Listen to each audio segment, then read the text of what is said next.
Utilizando régua e transferidor, siga os passos abaixo. Construa um triângulo retângulo com um ângulo agudo de 27 graus. Bom, a gente acabou de vocês acabaram de construir na questão anterior o ângulo agudo de 27 graus. Então dá para usar aquele desenho da questão anterior para completar esse aqui, tá? Então é fechar agora o triângulo retângulo com esse ângulo agudo de 27 graus. Aí depois, meça cada um dos seus lados. Então, se é um triângulo, 3 lados para medir. Calcule, e aí pode usar a calculadora, calcule a razão entre a medida do cateto adjacente ao ângulo de 27, vamos ver isso com calma, e a medida da hipotenusa. Bom, então, primeiro, se é um triângulo retângulo, ou seja, um triângulo que tem um ângulo reto, ou seja, um ângulo de 90 graus, então os lados desse triângulo têm nomes específicos, tá? Que são esses que eu estou usando aqui, cateto e hipotenusa. Né? Para quem não lembra disso, dá uma olhada lá na revisão de trigonometria do ensino fundamental, que aí eu explico, tá? Mas isso é fácil, tá? Cateto são cateto é cada lado que forma o ângulo de 90 graus, né? Que forma esse L assim. Isso aqui é um cateto, isso aqui é outro cateto. E hipotenusa é o terceiro lado, o que não forma o ângulo de 90. Tudo bem? Então, vamos para outra tela aqui, para a gente fazer o passo a passo. Bom, aqui eu vou usar os poderes do GeoGebra, tá? Que aí eu fico com os desenhos, com o desenho preciso e com as medidas precisas também, tá? Claro que você, fazendo no caderno, no papel, né, não vai ter a mesma precisão que eu tenho aqui, não tem problema, né? O importante é você entender o que está sendo feito e a teoria por trás disso. Se a medida vai estar perfeita, se a conta vai estar perfeita, né? Isso aí é secundário, né? Mas aqui eu posso aproveitar essa precisão para a gente entender com mais fidelidade o que está acontecendo. Então, isso aqui, na verdade, isso que está aqui até agora, é basicamente o gabarito da questão anterior, que é construir um ângulo de 27 graus. Tá? Então, aqui está muito clarinho aqui, mas esse é o ângulo verde aqui que eu indiquei. Aqui também está muito pequenininho, tá? Não sei se vai dar para ler direito, mas aqui está indicando a medida desse ângulo verde de 27 graus. Muito bem, então, o primeiro tópico da questão já foi. Perdão. Eu tenho que construir um triângulo retângulo com esse ângulo agudo de 27 graus. Então, basta eu fechar em um triângulo retângulo, tá? Algo, né? Assim, eu vou pegar em algum ponto aqui e vou subir um ângulo reto, assim, né? Para fechar o triângulo retângulo, tá? Então, por isso que eu marquei esse ponto B aí. Pronto, aqui eu estou usando a medida certinha, né? De 90 graus. Então, o desenho fica bem preciso. Agora sim, concluí o primeiro tópico. Construir um triângulo retângulo com um ângulo agudo de 27 graus. Né? Lembrando, o ângulo agudo, né, para quem já esqueceu o lado fundamental, é um ângulo que mede entre 0 e 90 graus. Tá? É maior do que 0 e menor do que 90 graus. O segundo ponto pede para medir cada um de seus lados. Você vai ter que pegar a régua e medir aí quanto vale esse lado, quanto vale esse lado, quanto vale esse lado. Tá? Aqui eu já vou usar as ferramentas do software para me dar as medidas. Tá? Então, o primeiro lado aí, o lado AB, mede 4,71. Tá? Claro que na régua aí você deve estar usando a unidade de centímetro, né? É o que a gente costuma usar. Mas aqui ele não informa a unidade, né? Aqui é como se fosse a escala do eixo cartesiano. Mas, enfim. O outro lado aqui, o lado AC, mede 5,28. E o terceiro lado, DC, né, esse outro cateto aqui, mede 2,4. Pronto, completei o segundo item. Agora o terceiro e último item. Agora, calcule a razão entre a medida do cateto adjacente ao ângulo de 27 graus e a medida da hipotenusa. Então, a razão entre dois lados. Um é esse cateto aqui e outro a medida da hipotenusa. Vamos ver direitinho o que significa essa coisa aqui. Cateto adjacente ao ângulo de 27 graus. Primeiro, o que significa esse nome adjacente? Tá? Esse nome aqui, adjacente. Adjacente não é um nome exclusivo da matemática, tá? Que se usa só em matemática. É um nome que se usa na nossa linguagem corrente. Adjacente é estar junto. Tá? Então, eu quero saber, quero pegar aqui a medida do cateto que está junto do ângulo de 27 graus.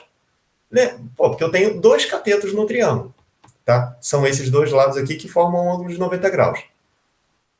Esse cateto que está na horizontal, de fato, é o que está junto ao ângulo de 27 graus. Tá? Esse outro cateto aqui não está junto ao ângulo de 27 graus. Esse outro cateto aqui, então, portanto, a gente chama de cateto oposto ao ângulo de 27 graus. Ou seja, o que eu quero aqui vai ser, então, calcule a razão entre a medida do esse cateto aqui, adjacente ao ângulo de 27, o cateto AB, e a medida da hipotenusa. Hipotenusa é mais fácil, tá? É esse terceiro lado aqui que não forma o ângulo reto, o lado AC. Então, eu quero saber a razão entre AB e AC. Pronto, está aí. O AB 4,71, o AC 5,28. Fazendo essa conta aqui, ele já me dá o resultado, 0,89. Tudo bem? Tá. É interessante fazer isso em sala de aula, porque aí todo mundo, então, vai ter que desenhar um triângulo retângulo com um ângulo agudo de 27, só que o tamanho dos triângulos, né, vão ser diferentes entre os, sei lá, 30, 40 alunos da sala. Tá? E aí, claro, também tem o lance do desenho não estar muito preciso, desse ângulo de 27 não estar perfeitamente 27, do ângulo de 90 está meio, né, torto para cá, torto para lá.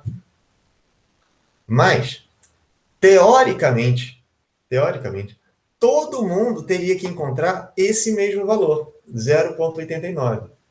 Tá? Ou seja, se todo mundo fosse capaz de fazer um desenho perfeitamente preciso, né, quando fizesse essa conta aqui do 4,71, ou seja lá qual seja a medida, né, desse cateto adjacente ao ângulo 27, dividido pela hipotenusa, todo mundo teria que encontrar esse mesmíssimo valor. E por que isso teria que acontecer? Tá? Aqui eu fiz a construção de forma a poder mudar o tamanho desse triângulo. Tá? Claro que respeitando tudo que está sendo pedido. Tem que ser um triângulo retângulo com ângulo agudo de 27 graus. Tá? Então, ele poderia ser menorzinho. Tá? E, claro, aqui ele já vai me dando as medidas desse triângulo menorzinho. Tá? Aqui mudou as medidas dos três lados, obviamente. Só que, repara só, a razão aqui que eu pedi para calcular continua aquela mesma. Ou se eu pegasse um triângulo maiorzão, tá? Ainda sendo um triângulo retângulo, ainda tendo um ângulo agudo de 27 graus. Isso não pode mudar. Tá? As medidas dos três lados mudam, mas essa razão continua a mesma. Tá? E aí, o que garante, tá, que, de fato, teoricamente, essa razão tem que ser constante? Ela não pode variar. Tá? O que está acontecendo aqui vou pegar até esse grandão que está aí e comparar com qualquer outro triângulo que eu tivesse aqui. Aqui eu estou fazendo na mão, vai ficar claro, né? Vai ficar impreciso. Tá? Vou chamar, o grandão estou chamando de ABC, esse aqui vou chamar de AD, e aqui um ponto E. Pronto. Então, se eu tivesse, aqui eu estou usando as medidas, né, do AB e do AC, né, que é o triângulo grandão aqui, mas se eu tivesse esse menorzinho, eu teria então que fazer a medida o cateto adjacente ao ângulo de 27, também pode ser esse AD, a medida do AD, sobre a outra hipotenusa, que é AE. Tá? E essa medida, então, também teria que ser idêntica a esse 0,89. Né? AD sobre AE teria que ser igual àquele AB sobre AC, que aí está dando 0,89. Tá? O que me garante, então, que isso aqui vai acontecer? E aí, eu tenho que lembrar dos casos de semelhança de triângulos, tá? Porque esses dois triângulos aqui, o triângulo ADE, e o triângulo, o grandão ABC, o original, ABC, são triângulos semelhantes. Tá? O que me garante que eles são triângulos semelhantes? Eles têm os mesmos três ângulos internos. Tá? O ângulo de 27, que é comum a ambos, né? Esse ângulo do vértice A. Ambos têm um ângulo de 90. Tá? E, consequentemente, esse terceiro ângulo aqui vai ser o que falta para 180 e vai ser, portanto, idêntico em ambos. Então, esses dois triângulos, ADE e ABC, têm as mesmas medidas. Perdão, esses dois triângulos têm os mesmos ângulos internos. Portanto, isso é um caso de semelhança de triângulos. E quando eu tenho duas figuras semelhantes, a razão entre os pares de lados homólogos é constante. Né? Que nem, também, quem não lembra disso, dá uma revisada lá quando eu falei de figuras semelhantes na revisão de trigonometria, tá? Do fundamental. Agora eu vou desenhar separado, tá? Que vai ficar mais fácil. Tá? Agora vai ficar feio o desenho que eu estou fazendo à mão. Então, daqui aquele menorzinho, o ADE, e o outro maiorzão, que era o original ABC. Tá? Aqui, ambos com ângulo de 90, aqui é um ângulo de 90, e ambos com o mesmo ângulo, o ângulo comum A. Consequentemente, o terceiro vai ser igual, tá, isso aí, beleza. Então, se eu pegar, por exemplo, o que eu fiz aqui, o cateto adjacente ao ângulo de 27, dividido pela hipotenusa, AD sobre AE. Tá? E no outro, se eu pegar a razão entre os lados correspondentes, seria o AB sobre AC, tá? Eu tenho a proporcionalidade aí por conta de serem figuras semelhantes. Então, essa razão aqui vai ser igual.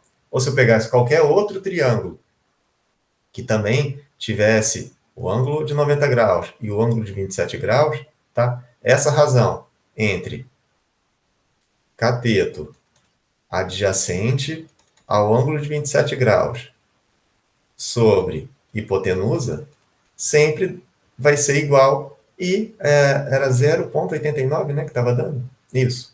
Sempre igual a essa coisa aí de 0,89. Tá? Claro que, deixa eu voltar para outra tela.